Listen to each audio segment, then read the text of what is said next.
Quand on s'appelle Sarah Salman, on gagne combien par mois? Je sais pas, on verra après. Alors, bah non. Non, on verra après, c'est bon, je répondrai après, c'est bon. Mais c'est marrant, pourquoi vous bloquez sur une question comme ça? Alors, vous savez très bien, vous qui... Bah, écoutez, Jordan, on verra cette question après. Là, j'ai pas envie de répondre à ça. Je vous la repose tout à l'heure. Après, c'est bon, après.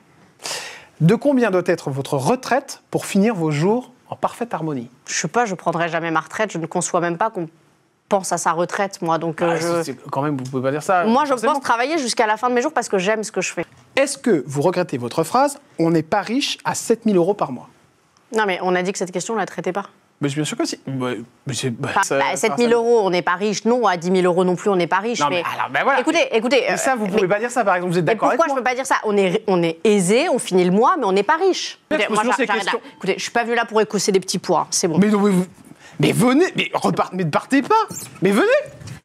Moi, je savais déjà qu'on était dans une France d'assistés. Maintenant, je vois que nous sommes dans une France de fragiles. Pour dire c'est le où va l'argent, parce que moi, ça me rend littéralement... Alors, je sais que le sujet, c'est pas vraiment l'impôt sur le revenu, mais ça me rend malade de payer autant d'impôts, parce que dès que vous passez sur la tranche supérieure, même si vous êtes tout en bas, vous payez énormément.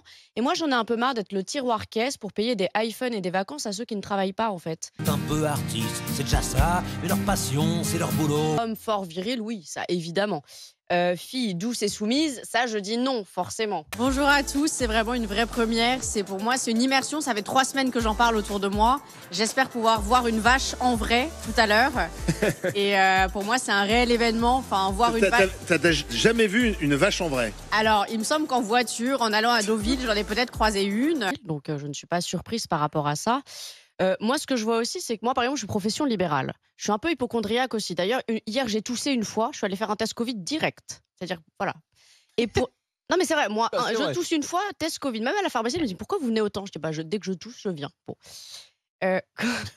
Parce que dès qu'il y a une allocation après, c'est pour s'acheter des iPhone 14. Donc moi, j'en ai vraiment assez d'être une tirelire pour les gens qui ne font rien.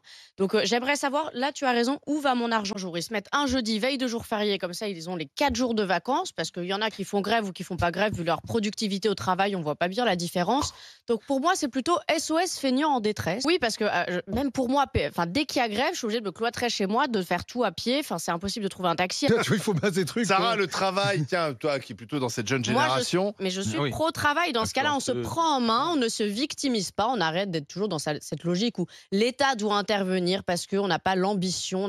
C'est un manque d'ambition. Dans ce cas-là, on se bouge, on se remue et on prend un travail qui nous plaît. Non, parce que c'est pas forcément le fait de faire un travail qui ne plaît pas, c'est tout simplement de dire que le travail n'est plus le moteur de notre alors dans vie. ce cas-là, ça va être très simple. Ils vont se foutre à la campagne, ils vont créer leur potager, ils vont faire de la full autonomie, puis on ne demande rien à personne. Mais dans ce cas-là, il ne faudra pas venir pleurer. Moi, mes impôts n'ont pas à payer la médiocrité de ceux qui ne veulent rien foutre. Et ça, c'est une évidence. Déjà, j'aimerais rappeler que les lycéens n'ont pas le droit de grève, conformément à un décret du 18 février 91. Donc déjà, je ne sais pas ce qu'ils font là, après tous ces bobos en trottinette qui n'ont même pas le bac. Ce serait déjà bien qu'ils s'instruisent un petit peu avant de manifester pour des causes dont ils n'ont même pas idée. C'est quoi? C'est un rhume, une angine, et on va pas bosser. Mais c'est quoi ces gens qui foutent rien? C'est quoi ces glandus, ces assistés, ces feignasses qui vont instrumentaliser ça et faire de la propagande et mettre dans le cerveau de gamins qui n'ont rien demandé en lui disant: est-ce que tu es sûr que t'es pas une fille, un garçon?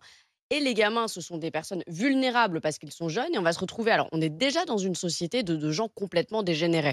Mais là, ça va aller encore plus loin. Dans les beaux quartiers ou en banlieue, mais dans un loft, atelier d'artistes branchés, bien plus tendance que la plus fauche, ont des enfants bien élevés, qui ont lu Le Petit Prince à 6 ans, qui vont dans des écoles privées de racailles. Je me comprends.